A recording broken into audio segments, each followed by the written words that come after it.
Ciao a tutti, bentornati. Questo sarebbe dovuto essere un video unboxing, ma mi è bastato riascoltarlo per 30 secondi per capire che non voglio farvi soffrire ascoltando un video di quel tipo. Quindi, come potete vedere dalla mancanza della pellicola, ho già aperto questi auricolari in video. Tra l'altro mettiamo una clip giusto per farvi vedere che ci ho provato. Vediamo adesso cosa c'è dentro e perché li ho acquistati. Attualmente sto registrando con un microfono lavalier da 17 euro attaccato tramite Type-C al telefono, e ogni volta sincare a ricordarmi di stoppare il video e stoppare la registrazione del telefono, per poi ricordarmi di riavviare il video e riavviare la registrazione del telefono, mi sembrava un task un po' complesso per il mio piccolo cervello, e quindi, onde evitare di registrare un video e non registrare l'audio, ho deciso di investire questi su Amazon 180 euro, perché adesso vanno di moda i coupon, quindi sarebbero 199 con un coupon da 19 euro, forse addirittura mi sbaglio, sono 170. Andate su Amazon e ditemelo voi, vi lascio il link sotto senza affiliazione perché sono povero. Allora, vediamo cosa c'è dentro la scatola, che ho già aperto come vi anticipavo. Prima cosa troviamo, come un classico, il libretto delle istruzioni con tanti altri fogli. Stavolta troviamo la guida rapida per l'uso, un po' di sticker, tra l'altro alcuni particolarmente simpatici, diciamo, non so, lavorativamente parlando. In alcuni contesti sicuramente possono essere utili, in molti altri forse no. Spero siano riutilizzabili, staccabili e ritaccabili. E qua troviamo anche 2 o 6 sticker neutri, 3 bianchi e 3 neri, in occasioni in cui magari il logo Hollyland potrebbe stonare su un abito o qualcosa di più serio. Troviamo poi la lista del contenuto della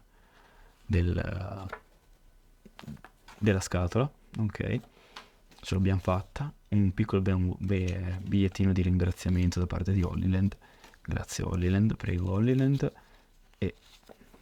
e libretto di conformità CE dell'Unione Europea. Bene, all'interno, questo è il contenuto, diciamo, principale. Troviamo 2 ricevitori per smartphone o la Osmo Pocket, ho visto che si può utilizzare, o Action Cam forse, non lo so. Il primo è Lightning, possiamo anche buttarlo via, tanto non esistono più, e grazie all'Unione Europea non esisteranno più dispositivi con connettore Lightning. E il secondo è USB Type-C. Tra l'altro sia il connettore Lightning che quello Type-C in realtà poi hanno un ingresso Type-C, quindi grazie all'Unione Europea di nuovo. Troviamo poi quello che è il case degli auricolari, sì, dei microfoni e della ricevente. Infatti al suo interno troviamo i 2 trasmettitori, la cui feature più millantata è la dimensione ridotta, ed effettivamente diciamo che sono paragonabili a quello che è una moneta da 1 euro. Non per sottilezza, sì, chiaramente, ma per dimensione sicuramente il loro impatto è paragonabile a quello che può esserlo un bottone di una giacca o poco più. E insieme ai due trasmettitori e che i microfoni troviamo anche la ricevente da slitta, o che comunque ha una clip, diciamo, che può essere inserita in diversi punti con tasto di accensione, la rotellina per la regolazione del volume, posso immaginare, un tasto che devo ancora scoprire cosa serva, e un ingresso jack appunto per il collegamento alla camera. E sia i microfoni che la ricevente presentano 3 pin metallici al di sotto, appunto per la ricarica nel case, che è appunto magnetico. E guardando un attimo più da vicino, magari zoomiamo, guardando un attimo più da vicino, sì, perché lo zoom digitale in effetti era troppo difficile. I microfoni vediamo che hanno una piccola parte magnetica per inserirli attraverso i vestiti, in questo caso il pezzo di carta. Mi sembra un magnete abbastanza potente da garantire un attacco saldo al capo d'abbigliamento. E se mette fuoco, grazie, al di sopra dei stessi troviamo quello che è appunto il microfono per la registrazione, nonché il tasto di accensione e spegnimento sul lato. Ricordiamo sì, la gentile clientela che il canale sta chiudendo, no, non è vero, e ricordiamo che appunto questa dimensione ridotta rispetto ai concorrenti, quindi possiamo pensare ai mic di DJI o di Rode, fa sì che siano appunto più piccoli ma che non consentono la registrazione locale, quindi per la registrazione dell'audio è possibile solo quando connessi alla ricevente e non funzionano in modalità standalone. Riponiamoli.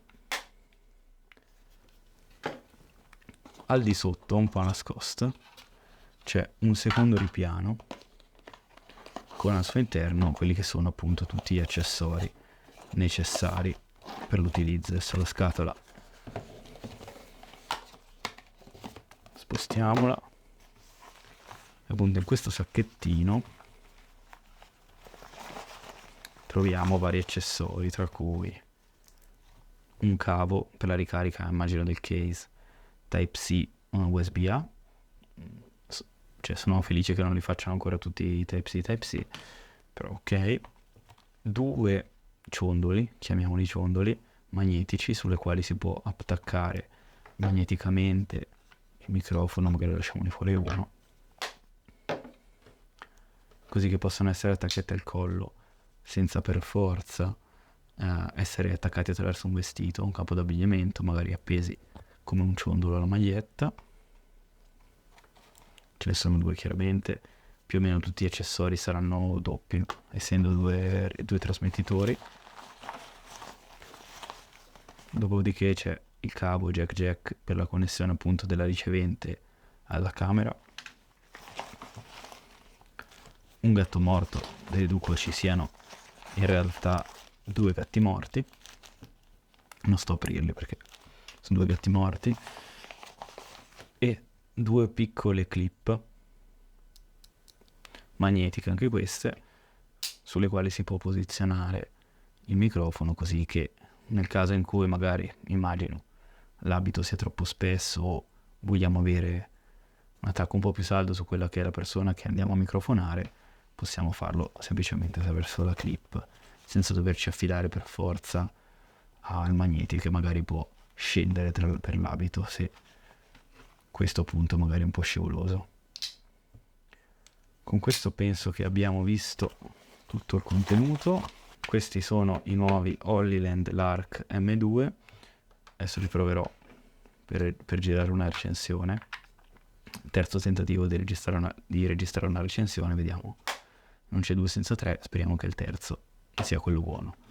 Grazie se siete riusciti ad arrivare fino qua e ci vediamo nella recensione. Se siete curiosi di sapere come vanno, fatemelo sapere in un commento, che magari, se mai riuscirò a fare la prima recensione, magari potrò farne una seconda appunto su questi microfoni wireless. Grazie e a presto.